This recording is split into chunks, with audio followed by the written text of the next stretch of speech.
welcome to God's 5 Minutes with Pastor Ed Wilson. Reach him at GodsFiveMinutes@gmail.com. Now, here's Ed Wilson with God's 5 Minutes. Hello, friends. Asa, king of Judah, was the grandson of Solomon's foolish son Rehoboam. 2 Chronicles 15:15 describes a covenant he and his people made with the Lord following a major victory with which he had blessed him. And all Judah rejoiced at the oath, for they had sworn with all their heart and sought him with their whole desire, and he was found to them, and the Lord gave them rest round about.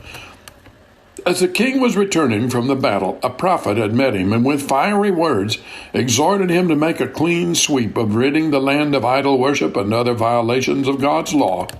He seized the opportunity, stirred up the spiritual zeal of his people, carried out the burning commands.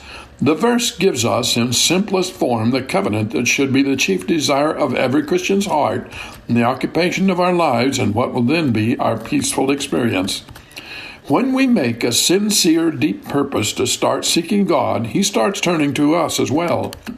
And when a seeking soul will carry that purpose so far as to make a covenant with Him, pledging to walk in His ways and obey His commands as His grace enables that soul to do so, the next thing to happen is rejoicing.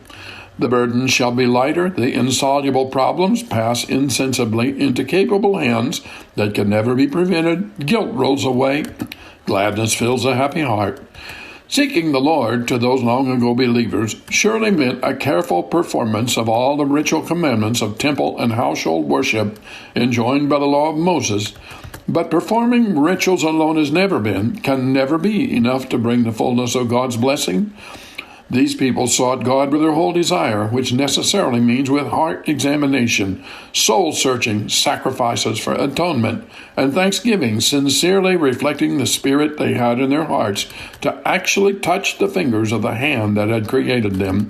The rituals provided the framework for connecting with God, but the living essence of that connection came from the deep vows made from the heart, earnestly carried out with great desire. In just that way, turning our mind, will, and affection toward God is a critical key more than any sort of ritual to feeling the warmth of heaven's approval. The highest bliss in life is to find God, but second only to it is the bliss of seeking God. So, when these people had taken the necessary steps for seeking, the next event was finding. As the verse says, He was found to them. It is just simply not possible that a wholehearted search for God should be in vain. God's love surrounds us like a great sea. It is only kept out if we build the walls of our resistance to dam it away from our thirsty souls. Make but one breach in the dam, and the healing waters flow into our spirits in a flood of hope and life. Those ancient souls found that, and He who is just the same today, forever, tomorrow, will be the same to you and me. Is there anything else in the world of which we can say, "Seek and ye shall find"?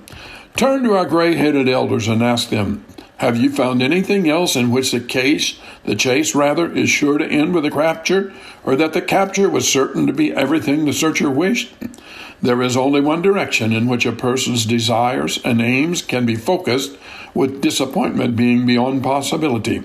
For every other object of human pursuits, we must always say, seek, and perhaps you will find. And when you've found after a little while what you may learn that what you sought was not worth the price you paid for it. Or it is seek, and possibly you will find. And after you have found and kept your beloved treasure for a while, it will slip away from you. But here the assurance is, seek, and ye shall find, and never lose. And God gave them rest round about.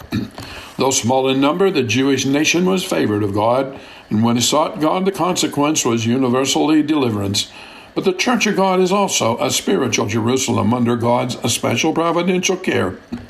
Seeking Him does not always shield us from the storm of external calamities, but it brings us into a better and sweeter place. He'll be that to you. Have you talked to Him today? You have been listening to God's 5 Minutes with Pastor Ed Wilson. Reach him by email at GodsFiveMinutes@gmail.com.